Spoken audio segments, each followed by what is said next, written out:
Today, I'm joined by a panel of distinguished guests. We've got a very important show for everyone. I'm joined by former NYPD officers Sal Greco, John Macari, and Eric Dim. Gentlemen, welcome to the show. Thank you for having us, brother. Pleased to have each of you. This is the first time we've... Thank you. Thank you so much. My pleasure, of course. And it's the first time we've done a panel like this. You guys are the absolute experts on everything having to do with Eric Adams. And I've become very concerned recently, much more even than I have been in the past, about Eric Adams and his wrongdoing, because it seems like he's really cozied up to President Trump. And now Tucker Carlson the other day did an interview that I felt was an absolute disgrace. I wanted to get input from each of you guys. But before we do that, a lot of the audience has met Sal before on some of the shows that we've done together. But for people who haven't, Sal, why don't you introduce yourself again? Let everybody know how you got jammed up with the NYPD, and then we'll just go through the panel. Each of you guys introduce yourselves to the audience. Sure. So I was a NYPD veteran for 14 years. I had an unblemished record. And then someone there in the police department was irked that I'm a friend of Roger Stone's. I went through actually a 19-month witch hunt.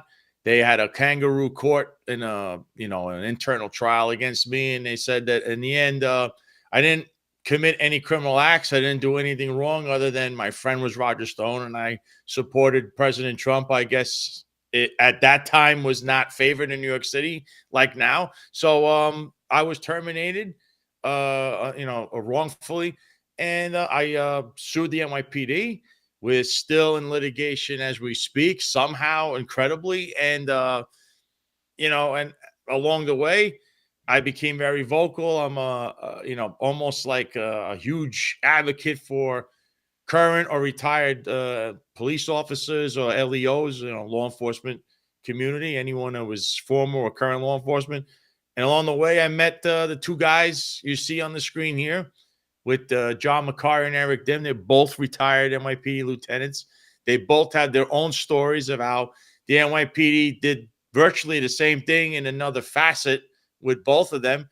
And there's also another individual with us, Marlon Bethel. He's not here today on the show, but he's also part of what we now have. It's called the Finest Unfiltered Family, because John and Eric had the Finest Unfiltered podcast. And through this has become I'd say it's almost like the avenue or the show for, the law enforcement community.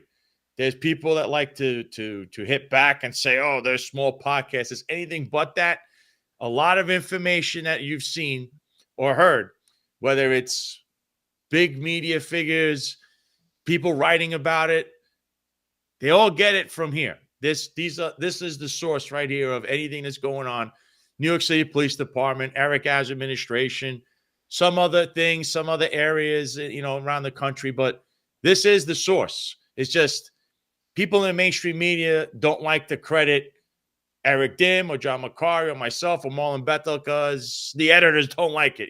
The editors rather say CNN reports. Meanwhile, CNN doesn't know that. CNN is watching our feed. So, that's basically the background on everything. So I'll let either John or Eric, you could take over if you want to explain, your own ventures and how the NYPD treated you and how long you were in the NYPD and what you did there. Absolutely. Guys, which one of you wants to go? John, why don't you take the lead, and then Eric, we'll have you do the same. Sure. How you doing, everybody? Thanks for having us today, Jason. I'm John Macari. I'm a retired 18-year NYPD lieutenant. 5.0 rated, never had an issue in the NYPD, never been the subject of discipline in the NYPD. And I was forced into an early retirement because I refused to comply with Eric Adams' enforcement of Bill de Blasio's vaccine mandate. I was denied a religious exemption legally. I was denied a medical exemption for my natural provable antibodies that I obtained when I got sick in the early days in the line of duty, working for the NYPD. So I was illegally denied. I'm currently in litigation with New York City over all of that. And I began speaking out online using my own name, my own face, speaking out on both Twitter and now X and Instagram. And I founded the Finest Unfiltered platform, which is a podcast that explores, the explores. Really, it started off as just doing interviews of retired members of service, getting their opinions, things that would happen to people. Unfortunately, people who were terminated over the mandate, people like Sal Greco, who was terminated, and then myself and Eric Dim. He actually was a little bit into me starting it. Eric Dim was actually forced out, and he'll tell you his story, what happened with him. And he came on, and we teamed up, and now us, along with Sal and Marlon, have been, really in the media sphere and what we consider like the first form of ESPN for police media, where we've become police analysts, where we dissect the politics, the legislation, how it affects public safety, how it affects the rank and file, the NYPD, as well bring a look to the public of what the rank and file of the NYPD are talking about, how they're looking at it, how they see things, as well as we bring in executive perspectives, politician perspectives. We have mayoral candidates come on the platform. We have city council candidates come on the platform, state assembly. And we really dive into how politics affects public safety and policing. Yeah, John, I'm glad you said that, ESPN of retired NYPD, because you know what? I've always been fascinated with how the evolution of broadcast technology has affected people's understanding of information and how we absorb it and all of that. And if we look back over time, when television, let's start there, first came about, you had basically ABC, NBC, CBS, Walter Cronkite would sit at a desk smoking cigarettes with a telephone right there, people in the background on typewriters, and that was how you got your information. Television expanded. First, we got cable TV, and now you had things like ESPN, where if you were very interested in sports, you could watch that all day, even if ABC, CBS, NBC were not broadcasting sports. Now that we've got independent journalism enabled through live streaming and all the various technologies that you mentioned, we've got such great access to specialized reporting that I think what you've done is you've fulfilled a need. People want this kind of firsthand information from experienced guys like the three of you who understand how the NYPD should operate and how it's failing to do that now. Eric, tell us about your story. Each of you guys have been put through the ringer. It's unbelievable. Well, first of all, Jason, I've been watching you in retirement. I was never on social media, but now that I'm on social media, 2.5 years into retirement, I've been watching you. I love the stuff that you're doing, and you nailed it. There's no doubt about it. So what I've been saying is that pretty much we've started a new genre, police media. Never intended it to be on this path, but it's kind of morphed into this. I was coined as the most complaint cop, and the commonality between John, myself, and Sal Greco, of course, is being NYPD members of service, but ultimately we share common ground as the emasculation of the NYPD and ultimately law enforcement profession on a whole throughout the entire country, nationwide as we speak. I ran a special operations unit as a lieutenant in the South Bronx. It was quite interesting. I was targeted by an overzealous civilian complaint review board, which I think was in conjunction with Cop Watch, which is an independent group of people that have a disdain for law enforcement. And they pretty much stalked my career and advocated for the community to push against myself doing intrusive police work. Now, my complaints came from the most violent perpetrators in the South Bronx. And with that being said, with the 50A, which is public record about a police officer's discipline, you can see my civilian complaints, but they don't show context. Those civilian complaints don't tell you the story of where these complaints came from. These complaints come from the most violent perpetrators, which even included a case I had at an administrative trial, which my complainant, who was actually perpetrator, was arrested 20-some-odd felony times after I arrested him. And during my case, he was in Rikers for allegedly trying to stab a Parkchester peace officer. And while he was in, he slashed a correction officer in the face. So this is what I was dealing with, the bias and disdain of the Civilian Complaint Review Board. And this was the community that I dealt with. I wasn't dealing with the good people. I was dealing with the most violent perpetrators. And at some point, I was faced with 8 sets of administrative charges in a 6-week period. At that point, I assumed it would be a red flag to the NYPD, as I had never had any discipline my entire career. And what was quite interesting was I would get administrative charges for the Civilian Complaint Review Board. And along with that, I started to build my own case where I actually correlated it with an award. I was leader of the finest, and I had a civilian complaint for a particular arrest. I was lieutenant of the year for a particular arrest, and I had a civilian complaint. I received a proclamation from the borough for saving a 5-year-old kid. I also had a civilian complaint. So the mounting complaints led to a decision, either retire or face having to be indoors and no longer actually do what I was paid and trained to do. So sure enough, I saw Sal Greco was terminated, wrongfully terminated. And I also saw that someone was speaking out about the vaccine mandate and just speaking out about the atrocities of this administration and how politics has infected, injected policing. And sure enough, that was Johnny Mack. And everybody was talking, hey, there's this guy on social media, Johnny Mack. I'm like, who's Johnny Mack? I have no idea. I was on social media. So someone showed me the picture. I said, oh, I know John. We worked together when we were rookies. So I said, I reached out to John. I said, listen, I don't know if I'm going to make it out of here. I might get terminated. I may not. But I want to come on the podcast, and I want to talk about my story and give my perspective. So that's what you're getting here. You're absolutely right, Jason. You're getting real perspective from real law enforcement with boots on the ground, not just mainstream media. So this is real police media. It's a real genre from real people. You know what, Jason? It's morphed into this. We didn't expect it to go into this path. John and I started to team up together and give our perspective on real police work, from real intrusive police work, and lieutenants, no less, who actually had a supervision perspective. And along with that, we teamed up with Sal Greco, who was wrongfully terminated.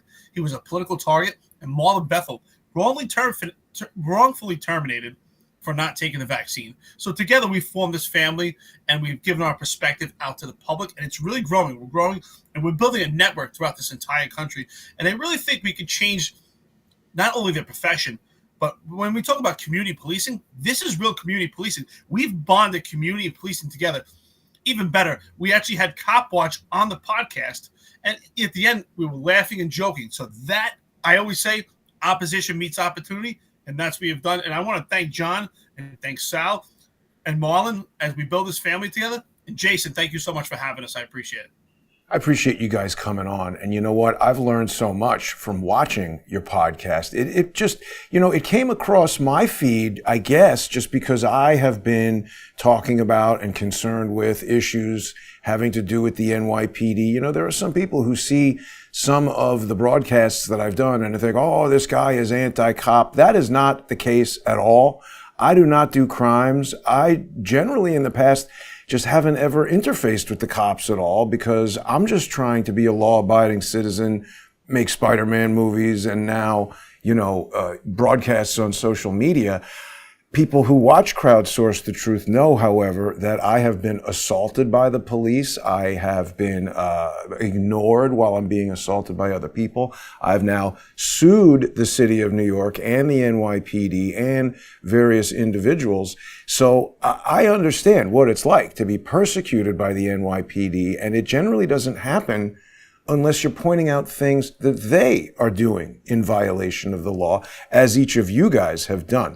So the podcast that you three have put together has been invaluable to me. I really encourage people to follow each of these guys and to follow the Finest Unfiltered podcast. It is, an unparalleled source for information about all of this corruption in the city of New York, which is frankly unprecedented. You guys have spoken about that. I want to get a little bit deeper into that. But first things first, John, let's start by talking about this interview that Tucker Carlson just did with Eric Adams. You were out of the gate the second the thing was published, rightfully criticizing it. What can you tell us about that interview? Well, the thing I found pretty interesting is if, for those of you that don't remember, I used to follow the Tucker Carlson show when he was on Fox News, and he kind of was, in my opinion, he was a large factor in getting Eric Adams elected. He did an interview where he actually kind of started to paint Eric Adams as a moderate while telling his backstory. And I'll never forget watching that. And I was talking to somebody about it, and I said, I'm like, this almost feels like a public relations campaign. This almost feels like Eric Adams, possibly the savior of New York. I'm like, I don't see it. He was an activist cop. He was really a do-nothing cop. And he wasn't well liked by the men and women in the NYPD. He wasn't well liked by the community. So he really had no assets to bring to the table, in my opinion. He was a failed politician, both as a state senator and a Brooklyn borough president. We saw crime through the roof, rise through the roof under the last year of Bill de Blasio's administration, where all this progressive legislation hit. And yet Tucker Carlson then was painting Eric Adams as the person who could possibly step in and bring crime down in New York City. Now, for the last 3 years, I believe that this is the worst mayoral run we've ever seen any mayor in New York City history ever have. And I do that solely on, I don't like Bill de Blasio either, so these aren't my personal feelings. If I look back at how New York City was ran in the 8 years under Bill de Blasio, how it felt to be in the streets of New York City, go to restaurants and work for the NYPD, and how the NYPD presented as a whole to the public under Bill de Blasio, there is no doubt, there's no argument in my mind that Bill de Blasio ran a much better New York City, and the NYPD was much better ran organization. So for 3 years, we've seen nothing but incompetence and failure out of Eric Adams, coupled with really eye-opening, blatant corruption coming from all of his agencies. Not just the NYPD. The NYPD, I think, has been the poster child for corruption under Eric Adams, but all of his agencies are ensnared in federal, state, and city corruption scandals and investigations. He himself is the first indicted mayor in New York City. He's had a record-breaking 4 police commissioners, and rumor is we're about to see a 5th in one term. In only 4 years, in only 3 years, the man's had 4 police commissioners, and he could possibly be headed for his 5th. So it's unprecedented, the levels of corruption, the level of scandal that's coming out of this administration. And what do we see? We see him go on Tucker Carlson. He goes on Tucker Carlson again. And I believe that Tucker Carlson's well tuned in with all of the issues that are facing New York City, as they are the issues that are also facing America nationally. Eric Adams has been the forefront and poster child for the Democratic progressive left, where he supported open borders for years.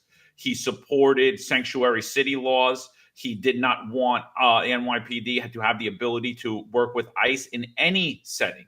Didn't matter, violent criminal, nonviolent criminal, gang member, terrorist. He did not want the NYPD to have the ability to cooperate with ICE. He cheered on open borders for 4 years.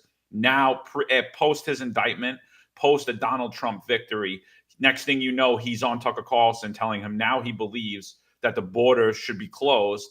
And Tucker really gave him a ground ball interview and really never pushed back. And then even when it came to the mandate and his firing and illegal termination and his illegal coercion of numerous employees, not only in the NYPD, but in all New York City agencies, and he was unwilling to go back on it, while at the same time, Tucker and everybody else in the MAGA camp is cheering on that Eric Adams is going to reinstate, with PAC pay and an apology, all members of the military who would not comply with the federal vaccine mandate. So, but why doesn't that translate over to New York City cops and firefighters? Why is it okay for Eric Adams to deny us?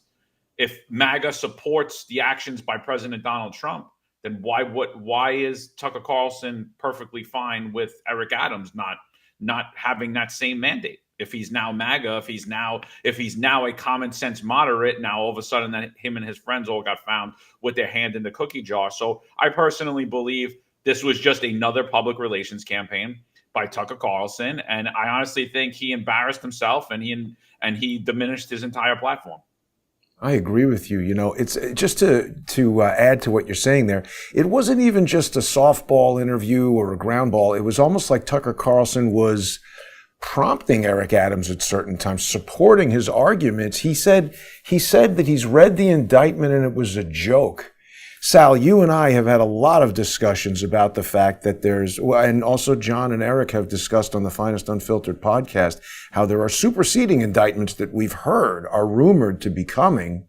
But there's tons of information that you've uncovered about Ed Caban, Consofrito, Kathy Hochul, Tish James. How could Trump not know about this? These are all the people that were aligned to use the New York legal apparatus against him. What do we know, if anything, about these superseding indictments? And Sal, what did you think about this Tucker Carlson interview? Well, first, I did watch the interview. I saw what he said. I've been on Tucker, so I could tell you this. Tucker started off, it looked like it was a little bit of a softball. He started jabbing him about some of the main issues and actually laughed in his face while he was doing it. And Eric just sat there and, Eric is Eric. So when you hear him talking, he said, oh, we got to secure the border. If you go back in time, I don't know how many more times I got to say this. We've actually showed this clip, whether it's the Finest Unfiltered, the Sal Greco show on X, on Instagram. Eric Adams stated that the official policy of New York City was that the borders were to remain open.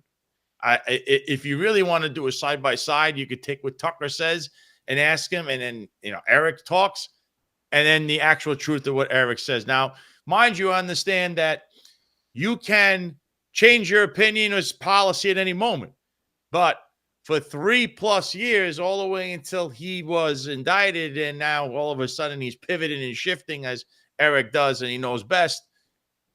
3.5 years, New York City residents have been besieged by that policy. Now, now they want to say he doesn't want illegals rounded up in the middle of the night. Then he goes somewhere else. They'll say, no, we have to secure the border. So bottom line is, like, it was another person that interviewed Eric recently. With Eric, you just let Eric talk, and he'll just trip over his own feet, and he'll be, for everyone to see what this man is and what his policies are, you just let him talk. And I think Tucker actually, if you watch this over and over again, he did exactly what everyone else has always. If you do this right with Eric and you're not combative, just let him say whatever it is, and there you go.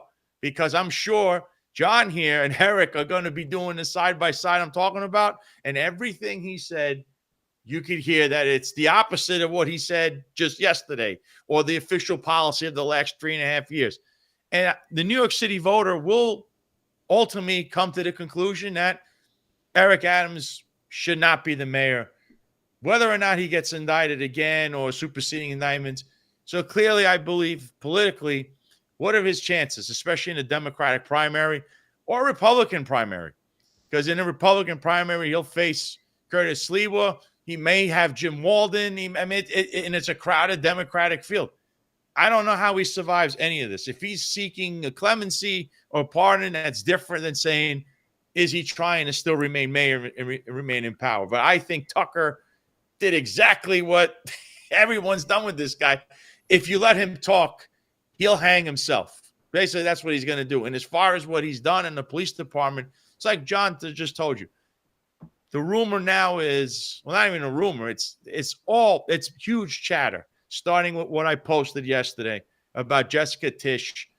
We stated this early in the week. John was the first to say that the chief of department and the deputy commissioner of operations went down to Washington, D.C. We all saw the pictures, hobnobbing, all this crazy stuff in D.C., but they never had permission from the police commissioner. And who else went down there out of nowhere? It was Eric Adams. So clearly here, there's some kind of miscommunication. And if you're fighting with the police commissioner, you usually do not last long. And we've already noticed that with everything going on in just the police department alone, we're just going to not mention Eric for a second and just say, look at the police department with every scandal they have.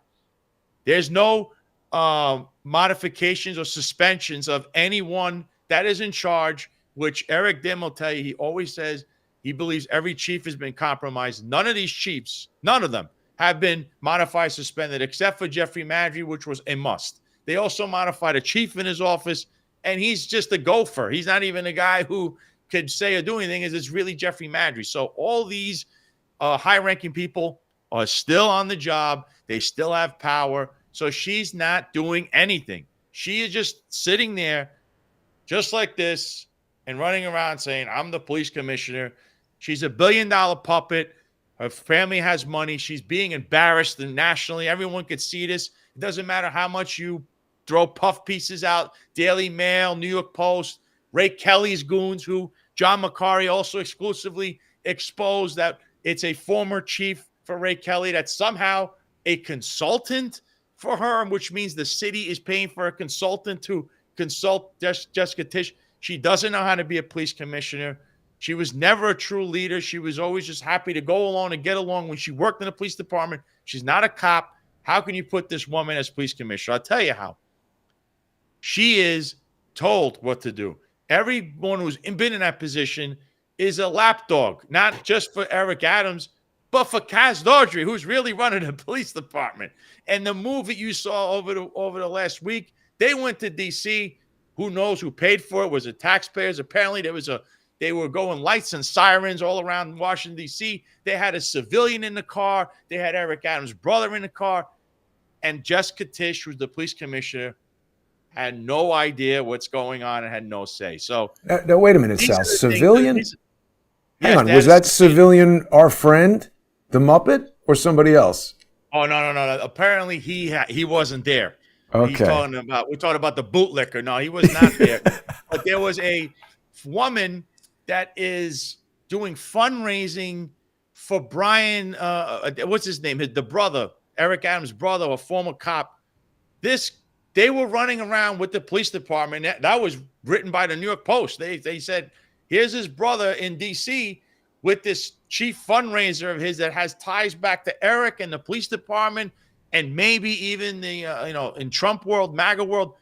They're running around blowing red lights and with a security detail down there. This is crazy. And Jessica Tisch has no idea. There it is. That's the article. That's the woman that was with them. And, apparently she's also been looked at by the feds and this whole fundraising that his brother's involved in. It's a 501c. It just nothing. Everything in this guy's world is just, I don't know what to say. It never pans out right.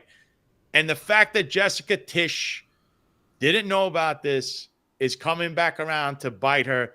And I don't know how much longer she's going to take being nationally embarrassed when her family's worth billions and this really isn't worth it for her.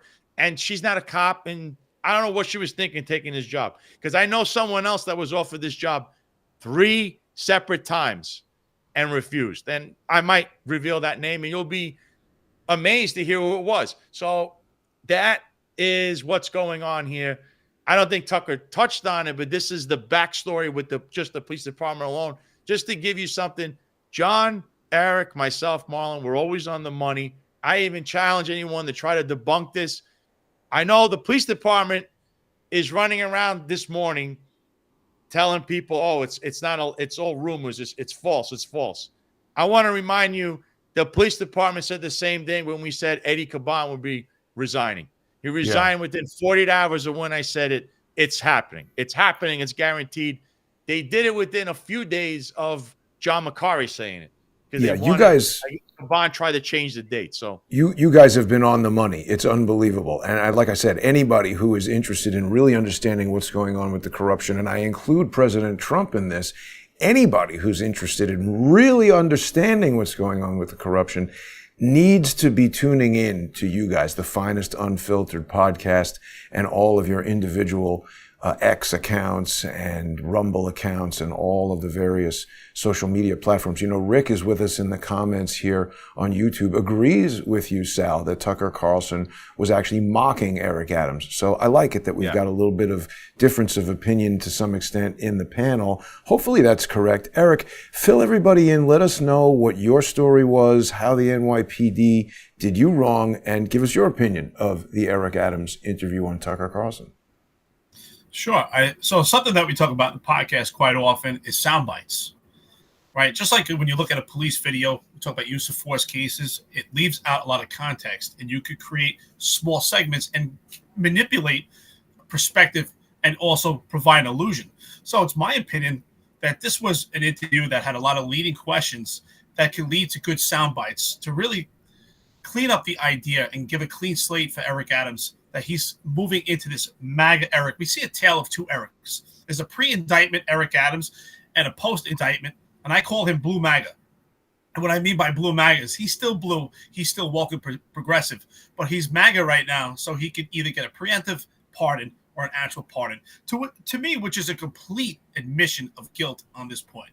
Because if it was me or anybody else that I know that has morals and principles and values, we would want to actually see this out in court and clear our own names and not have a pardon before the actual indictment itself is revealed and supersede indictments.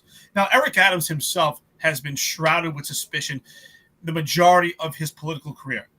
And Eric Adams was given a great opportunity to be the mayor of New York City at a time of peril when we need public safety more than ever. And Eric Adams, really at this point, I thought he was going to be in political purgatory. Obviously, the Democrats have ousted him at this point, but the Republicans have clearly taken him in. And when you watch conservative media, and I consider Tucker part of conservative media, we see he's kind of getting backed right now. And I agree with John. I think these were softball questions. I think they were very leading questions to create sound bites. I think gives him an opportunity to put these sound bites out and give the illusion that Eric Adams is now a conservative Republican. And that appears to be the move. And we talk about one-party rule in New York City, and especially New York State. It appears it's blurred the lines. And it appears that Republicans are now boosting Eric Adams to be some sort of Republican. Again, he's shrouded with suspicion. And what's unfortunate about that is the appearance right now that there's a threshold for corruption. Because what we hear, unfortunately, in New York City is most people are saying, if Eric Adams is not the mayor, who are we going to get in place? And it could be far worse. And I say sometimes things have to get worse before they get better. But at this point, how much worse could it be? And we see the byproduct of cronyism and nepotism and how it equates to corruption, especially in this administration. This administration is the quintessential poster to see what it's like when we have an administration led by nepotism and cronyism, completely crumbling the city at this point. We see the allegations that have surrounded this particular administration and the appointments by Eric Adams has caused the city. I'm surprised we're not in a brink of a financial crisis at this point because of the amount of sexual allegations that they have and the corporation council that is spending the money on legal battles because of Eric Adams and his appointments. This is a failed administration. And despite the fact of the cloud of suspicion, this administration is also inadequate and inept. And when we talk about the police department itself, there's absolutely no vision for the police department. Clearly, there's no leadership at this point. We are potentially moving to our fifth police commissioner, as Jessica Tisch has been. At this point, we were hoping she would be the white horse, but she appears to be. Now, what Sal Greco says, she's a puppet for Eric Adams, and I agree, but I also believe that she's also going to be a patsy because at this point, she's able to move these woke progressive politics as they refuse to work with ICE. And Eric Adams continues to kind of distance himself from that and pretend that he's some type of MAGA guy and conservative at this point. I think the meeting, the interview itself, I believe was created for sound bites to try to clean up the act of Eric Adams and give this perception that he's MAGA and he's conservative. And he's completely pivoted only for this pardon because he says one thing and does another. And that's Eric Adams. I absolutely agree with you there. And, it stuck in my mind when he was talking about, deportation of criminal gangs. And he was acting shocked that there are these criminal gangs that have come into New York City. I know that each of you guys have seen this video, but I just wanted to run it for the audience for a moment because this really speaks to what was going on or probably still is here in New York City. Let's just watch. This is me visiting the Walcott Hotel just a few months ago. Oh, are we getting something? Is that your baby? Is that your kid? Where's Detective Johnson?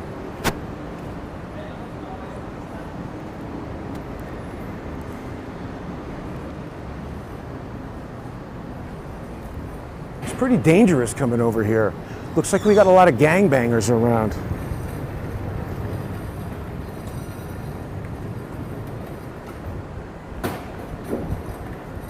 Guy's waiting here for somebody, isn't he?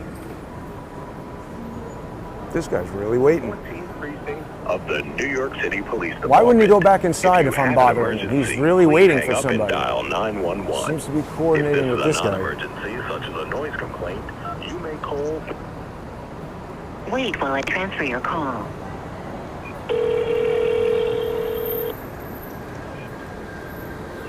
Hello, this is the Midtown South Detective Squad. How may I help you this morning? Is Detective Johnson in? We don't have a Detective Johnson. I called there yesterday and spoke to a guy who said he was Detective Johnson. Hugh Johnson? Didn't give me his first name. Oh, no, we don't have a Detective Johnson. So who's How may I Hugh help you Johnson? otherwise, sir? Now Thought- I'm curious. Huh? Well, can you come over and meet me at 4 West 31st Street? It's the Walcott Hotel. I think there's a crime going on right now. Yeah, we're on our way. Oh, yeah, what's going on? Well, there's a bunch of people hanging out with a little baby. Looks like they're trying to hand her off to some sketchy dudes. I'll be right there. Let me call dispatch. Come right over. I'm going to the Walcott Hotel, sir. I'll see you right there. Thanks. Are you kidding? Do people fucking believe what just happened right there? That was the cops. That was the 14th precinct. I'm about to get killed standing over here. Do people understand what just happened? That was the police. They lured me over here. So, I mean, you know, At 10:30 in the morning, someone told me on the phone his name was Detective Johnson. And that guy just said there is no Detective Johnson, doesn't care that there's two mid-20s foreign nationals right there with a baby who may or may not be theirs, a sketchy guy in a car with temporary Florida dealer plates, and the cops literally don't give a shit. I mean, that's the thing, you know, to some extent, I can take care of myself, but here we have a 1-year-old, maybe 2-year-old baby. These guys are passing her around like a bag of weed. I was so stunned by that. I mean, what do you guys think of that? What can we say about that? Eric?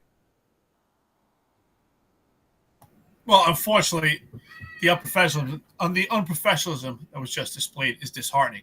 But it's no surprise at this point because of failed leadership, and we see the corruption scandals that are emanating from the police department at this point. I believe it's small unit leadership breakdown. And obviously, if it's failed leadership, that's going to seep into the department, and it's going to make the department or any organization crumble. It's failed leadership. We're seeing it trickle down. It's complete unprofessionalism at this point. And obviously, it's not taken seriously. That's a shame at this point. That was a test to see how the police department's operating.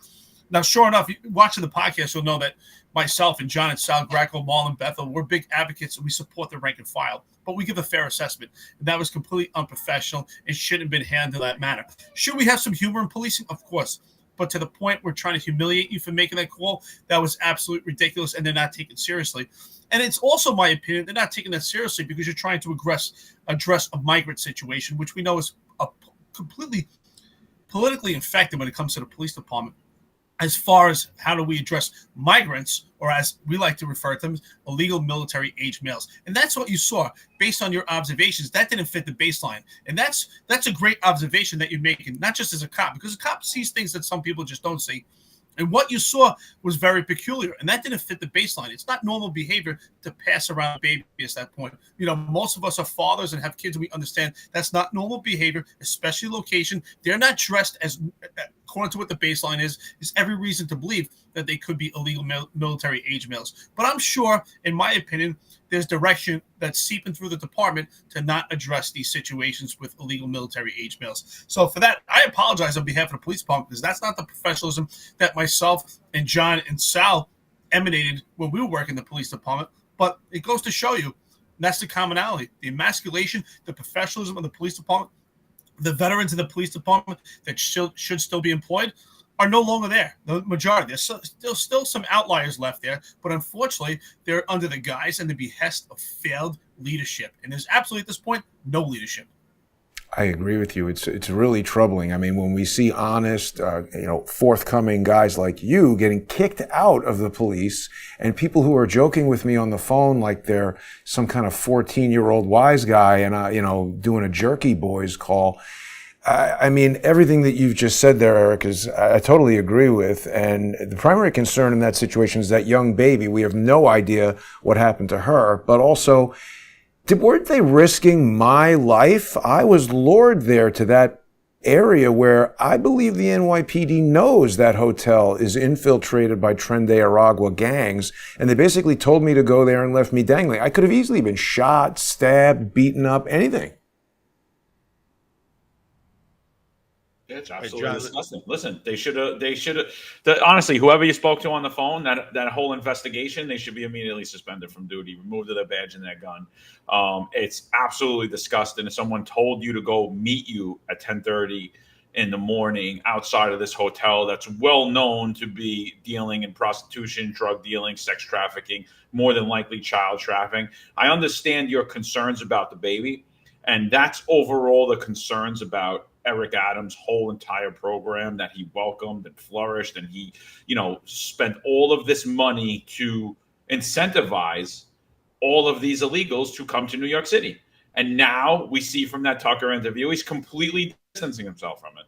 He's completely, and I totally disagree that Tucker knew what he was doing and was letting him talk. And I agree with Eric 100%. They were creating sound bites. The Democratic Party didn't leave me.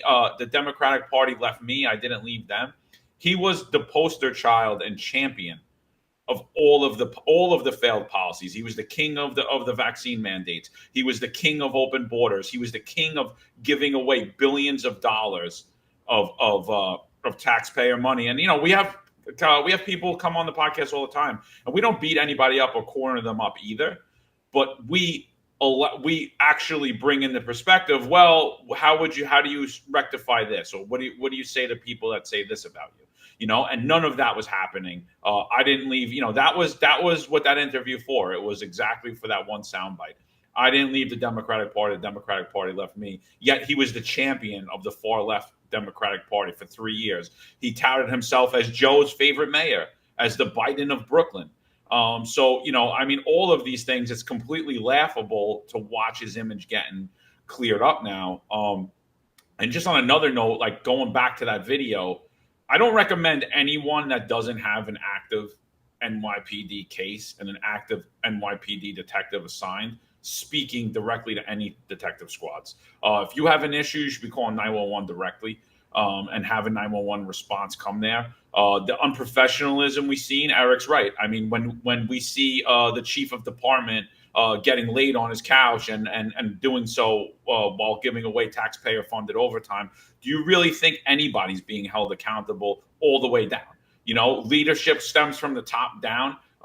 Corruption normally in other terms, when we've seen corruption, it was sparsed out. It was from the bottom. It was like low ranking. But we see a upper echelon of the NYPD that's highly corrupted, involved in numerous scandals, whether it's misuse of taxpayer funds, whether it's trading sex for taxpayer funds, whether it's misutilizing all of our tax money for their own benefit. And then how could we expect that the rank and file actually do their jobs or are going to act with integrity when the people who are in charge of leading them, placing the people in charge of leadership, promoting them, are acting like thugs, acting like mobsters? It's absolutely disgraceful. I relate the NYPD now to the movie Goodfellas, and it's like we take all those dirtbags that were in that movie Goodfellas and we put them in charge of the police department because that's exactly what we did. You're absolutely right. And you know what, Sal, you and I have had a lot of conversations about not just mocking it. And, it's a funny soundbite to say, oh, Eric Adams, NYPD is a criminal syndicate, and New York City is a criminal syndicate under Eric Adams. But it's not a joke. It's a fact. I mean, you've pointed a lot of details out about how Eric Adams is involved with Jimmy Rodriguez. Tell us a little bit about that. I don't know if you noticed, Jimmy Rodriguez did a podcast online recently, and it was, you just listen to him talk, and you could say what you want about him. They call him a restaurant presario and all these things, but he unveils a ton of criminal activity that he was either around with, was involved in, and was doing at his nightclubs. When you hear him speaking, he's another guy who's trying to say, hey, I did all these things, but look at me now. The only thing is he's excluding his consofrito and what went on over there. He doesn't want to discuss that. It never came up. But when he's talking, and this is it right here, when he was talking, the activity he's discussing, he's involved in or around, or that he was involved in himself, any police officer, I mean anyone, would absolutely have no business being around him. None. You would have to explain yourself saying, why are you around this guy? What is it? See, that's the difference with that rule of criminal association. It was clearly written so that police officers do not hang around a character like this. Now, he can run his life the way he runs it. America's a free country, but when you're in a law enforcement, your freedoms are slowly revoked. You're like limited in what you could do. And one of the things would be absolutely you cannot and should not be around this gentleman or any of his places. He talks about having security. He wants paid details, which is the paid security details from the NYPD at nightclubs. The reason New York City doesn't have this is there's laws that were enacted because cops would be on the take, cops would be drinking, and this might be okay in Miami, this might be okay in California, but New York City has that law for a reason because things have happened in the past with the NYPD. So now, when a guy's talking about having security there, he wants the cops there, they stand outside of banks. I don't know how you to compare a nightclub where his nightclubs have had shootings, stabbings, drug deals gone bad, 14 people being indicted out of his nightclubs. I don't know how you equate this to we need NYPD security in the front and uniform nonetheless, because that's kind of what also was occurring at Conso Frito. It's the look of impropriety is huge, but he was discussing this. This guy at one point said, don't do this now, but back in the day, he needed money for his nightclub. So he said, give me a check from someone. Give me a check. I'll cash it. And we could float that money for 2 weeks, even if it bounces. Like, that's a felony. What are you talking about? This is what you want the police department surrounding themselves with? And but that's just with this part. So, but now wait, Sal, let me interject for a second because you got to address this picture that John posted just the other day on his X account. This is Eric Adams pictured with your personal friend, Roger Stone. Speak to this for a moment, if you could. This is as hypocritical as it gets. I addressed this and, I'm hearing some rumors about people around Eric or Eric himself's not that happy about what I said. But, here's the deal with this. Eric, he terminated me. He's ultimately the mayor. He could have changed things. He has corporation counsel. He has the right to either continue dragging on my case or he could end it right now.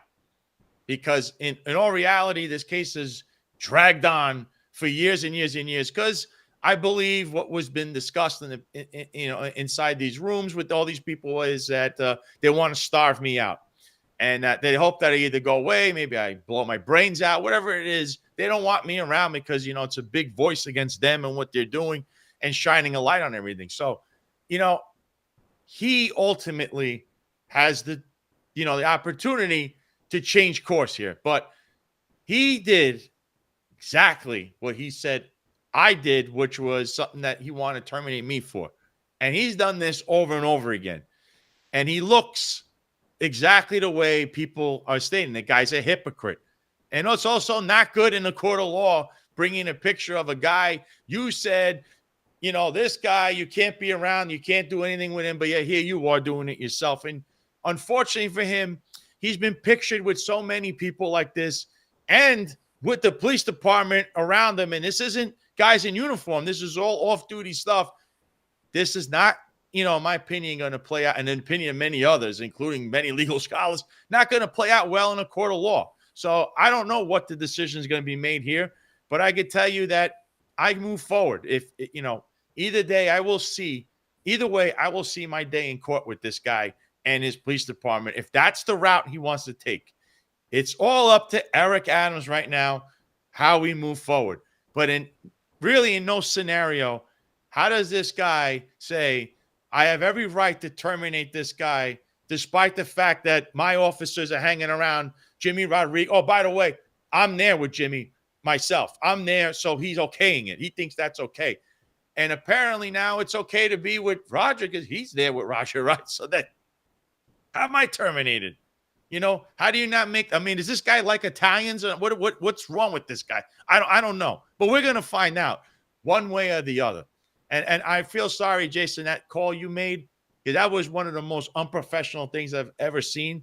Because I'll tell you this, And I believe with John and Eric, John's right that he should be suspended. And I'll tell you what, I'll give you a scenario. I used to work in a 60th precinct.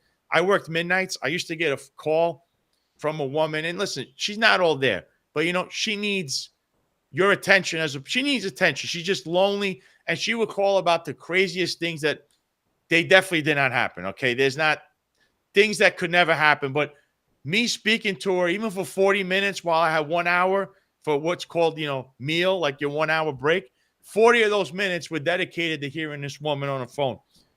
She would always call back and say, that Officer Greco gave me his time. He was so professional. She told everybody in this precinct, whenever she called, she wanted to speak to me.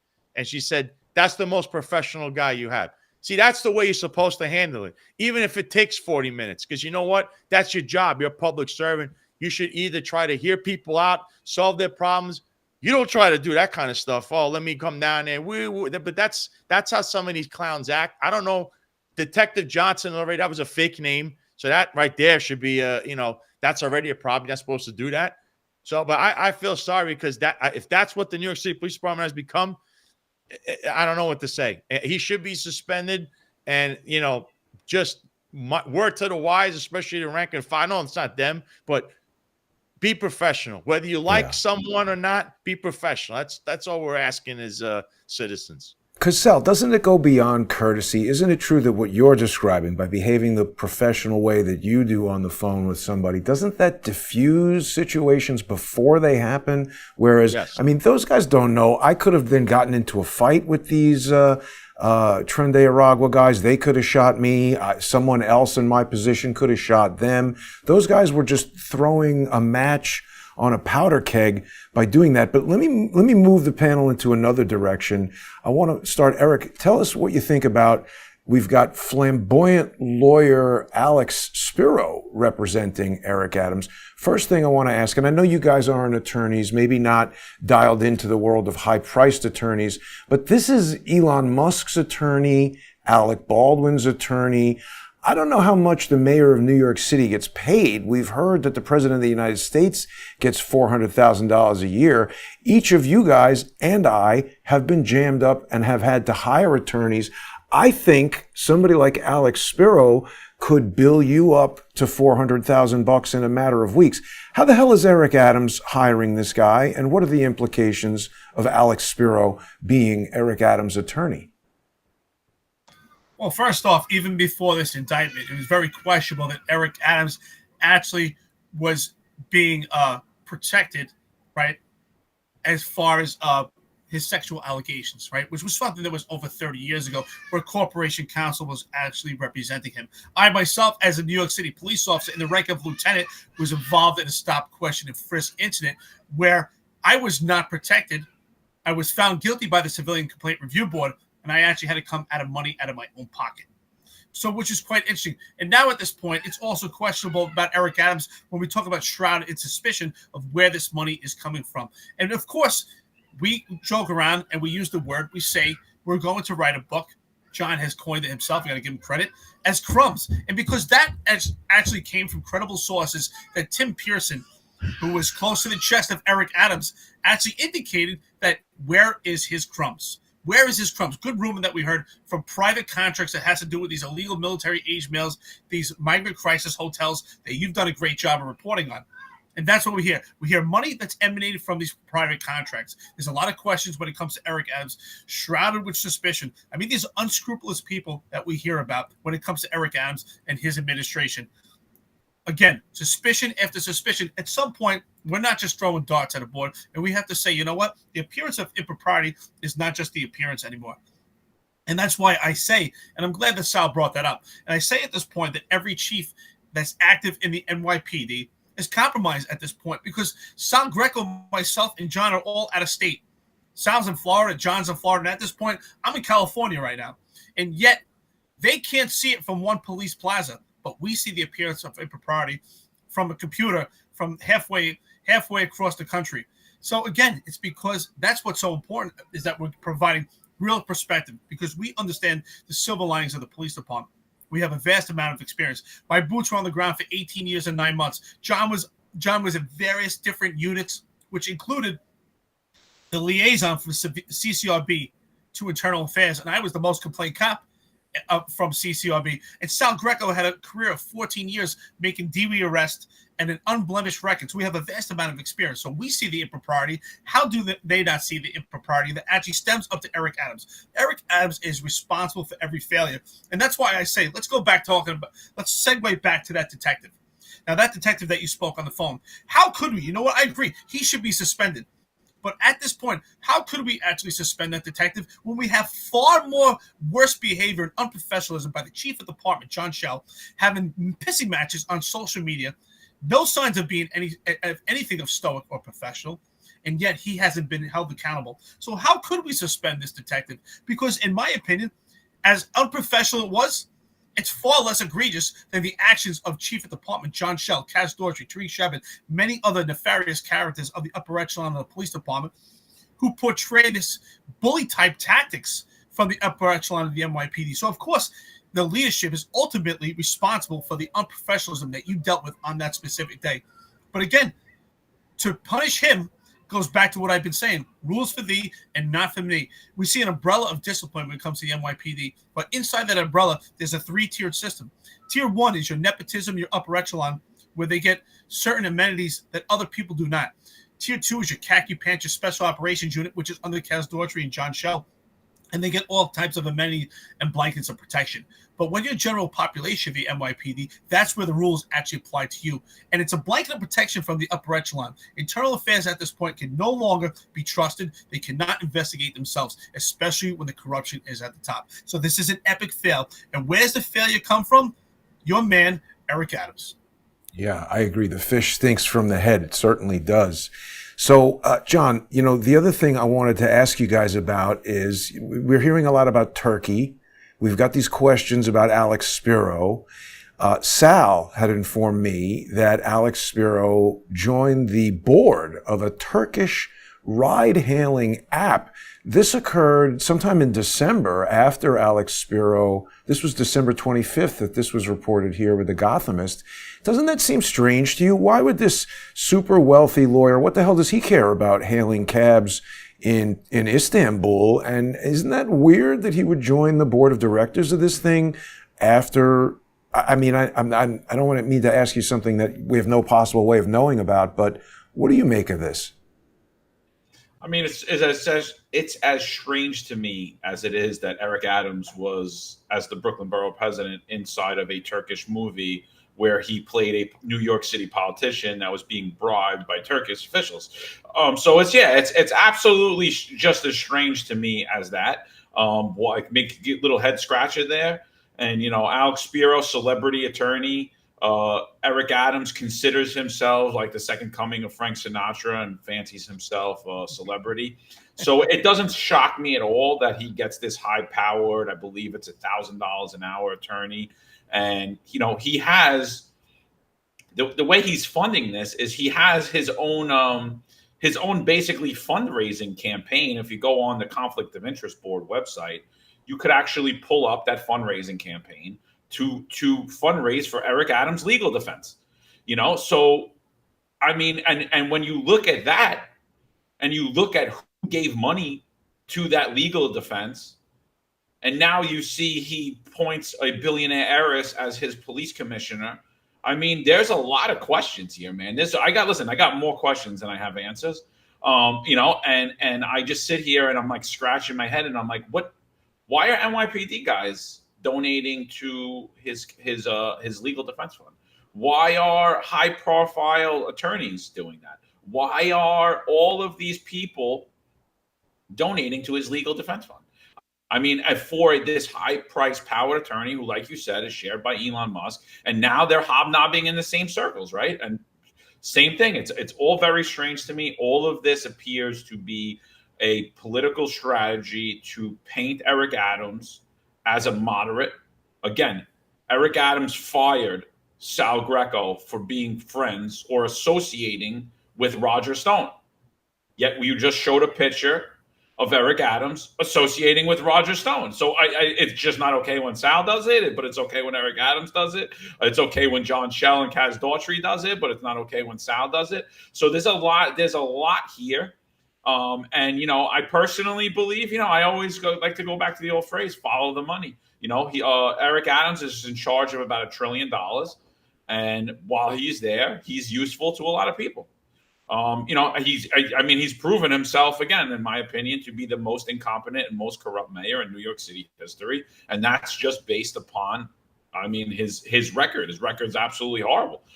He's had no accomplishments. He's corruption everywhere. He's enthralled in corruption himself, as well as every one of his appointments have been horrendous, absolutely horrendous. So